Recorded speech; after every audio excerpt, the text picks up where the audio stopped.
Hi, good morning and welcome to our meditation. We keep on meditating on Revelation chapter 7 verse 10. And they cried out in a loud voice, "Salvation belongs to our God who sits on the throne. Salvation belongs to the Lamb." There is an epistle, a letter in the New Testament that talks a lot about salvation by using terms like redemption, justification, sanctification. There are 5 of them that are very important there. I would like to read in Romans chapter 10, verses 9 to 10. If you declare with your mouth, Jesus is Lord, and believe in your heart that God raised him from the dead, you will be saved. For it is with your heart that you believe and are justified, and it is with your mouth that you profess your faith and are saved. Note that he's not saying that you're just confessing anything. You are confessing Jesus. You are confessing his work, his death and his resurrection. As Paul talks about in Romans chapter 6, when he says that we were crucified with Christ, we were buried actually with him, and we can be made a new creation with him as he came from out of that tomb.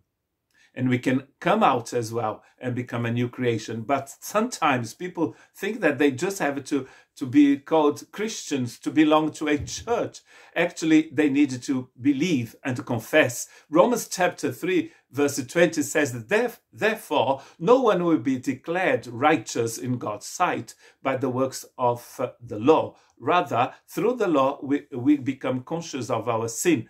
Paul is talking here in Romans chapter 10 about his own people, his own cousins, his brothers and sisters who had a zeal for God, but had no knowledge of God and of his gospel.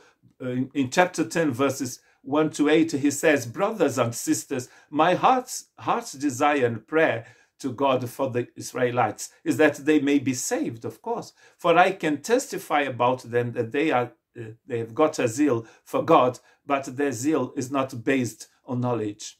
Jesus told us a parable saying that one day people would come and say, "Well, we healed in your name, we did this and that in your name." And Jesus told them, "I don't know you." That it doesn't mean that Jesus didn't know who they were, but what Jesus was saying is that there was no relationship between them and him. They were not saved, though they imitated Christianity. They were called probably Christians, believers, but not in Jesus. Isn't that sad? That's very sad. Since they did not know the righteousness of God and sought to establish their own, they did not submit to God's righteousness. There is a big difference between our righteousness and God's righteousness. Our righteousness is nothing at all.